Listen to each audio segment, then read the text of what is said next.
হরে Krishna. Mayapur Nitai Gour kitchen থেকে সবাইকে স্বাগতম। আপনারা কেমন আছেন? আশা করি ভগবানের কৃপায় ভালো আছেন। আজকে একাদশী তিথিতে আজকে একটা একাদশী রেসিপি নিয়ে এসেছি। আজকে বানাবো সাবুর পকোড়া।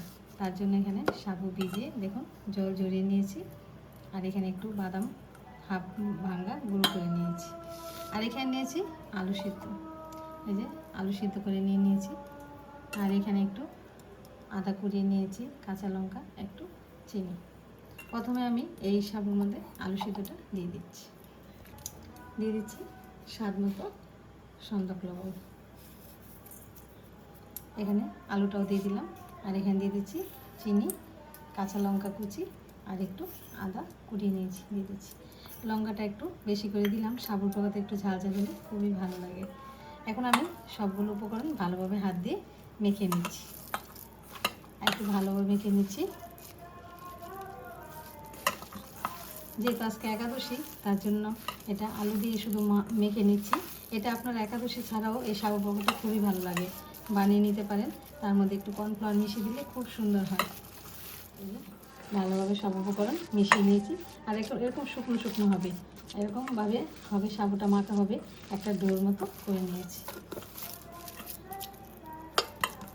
এই যে এখানে একটা কড়াইতে আমি সানফ্লাওয়ার তেল বসিয়ে দিয়েছি, তেলটা গরম হয়ে গেছে। এখন আমি এই সাবু পকোড়াগুলি তেলের মধ্যে ছেড়ে দিচ্ছি, হাতে নিয়ে নিচ্ছি।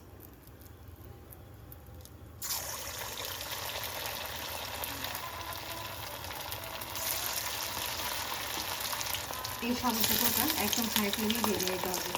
হাই ফ্লেমে দিয়ে পকোড়াগুলি ভেজে নিচ্ছি। দেখুন পকোড়া এই পিঠটা হয়ে গেছে, আমি এখন পকোড়াগুলো উল্টে দিচ্ছি।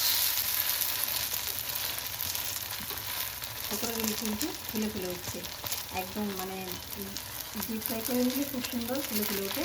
আর এটা আমি আস্তে আস্তে কমিয়ে দেবো, যাতে করে পকোড়াটা খুব সুন্দর হয়, মুচমুচে হয়। এবার পকোড়াটা ভেজে নিচ্ছি, ভেজে আবার আপনাদেরকে দেখাচ্ছি। এবং পকোড়াগুলো একদম লাল লাল হয়ে গেছে, এখন আমি নামিয়ে দিচ্ছি।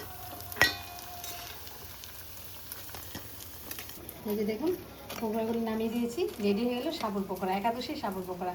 আর কত সুন্দর মুচমুচে হয়েছে, বুঝতেই পারছেন কত সুন্দর মুচমুচে হয়েছে। এখন আমি গরম গরম ভগবানকে ভোগ লাগিয়ে দেবো।